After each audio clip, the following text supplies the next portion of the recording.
আপনার ফিগার আঁকতে সমস্যা হচ্ছে, তাহলে এই ভিডিওটি আপনার জন্য। এই ভিডিওটা অনেক গুরুত্বপূর্ণ হতে চলেছে আপনার জন্য।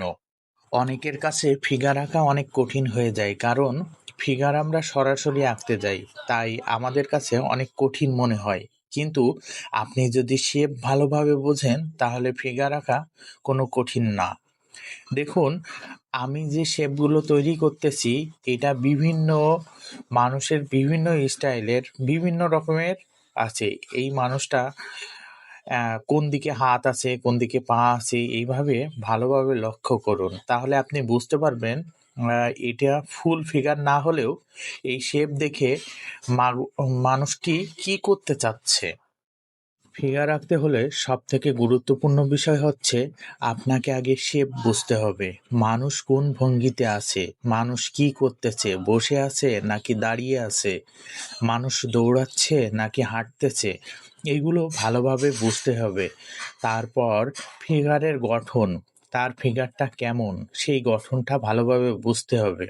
তাই আমরা যখন সরাসরি ছবি আঁকি তখন ভুল হওয়ার সম্ভাবনা থাকে। আর যদি আপনি শেপ দিয়ে ফিগার আঁকার চেষ্টা করেন, তাহলে আপনি খুব সহজেই ফিগারগুলো আঁকতে পারবেন।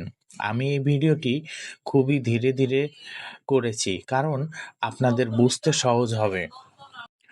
আপনারা শেপ দেখে বুঝতে পারছেন হয়তো ফিগারগুলো কোন ক্যাটাগরিতে আছে, কিভাবে আছে। কেউ হাত উঁচু করে আছে, কেউ হাত পিছে বেঁধে আছে, কেউ হাঁটতেছে, বিভিন্ন রকমের। এই শেপগুলো আপনি যদি ভালোভাবে বুঝতে পারেন, তাহলে ফিগারগুলো খুবই সহজ হয়ে যাবে। আর আপনার ফিগার আঁকার সময় সবথেকে বেশি আপনি যে ফিগারটি আর্ট করবেন, লাইভ ড্রয়িং করুন, বা আপনি কোনো রেফারেন্স ছবি দেখে আর্ট করুন, বা আপনাকে প্রশ্ন করা হলো বা প্রশ্ন দেওয়া হলো আপনি একটি বসা ফিগার আর্ট করেন, বা দাঁড়ানো বা দৌড়ানো। যেভাবেই আপনি করেন না কেন, আপনাকে প্রথমে ফিগারটিকে ভালোভাবে অবজারভেশন করতে হবে। তারপর আপনি ধীরে ধীরে শেপ গঠন করবেন। আর শেপ করলে তারপর যদি আপনি ডিটেলে শুরু করেন, তাহলে ভুল হওয়ার সম্ভাবনা খুবই কম থাকে।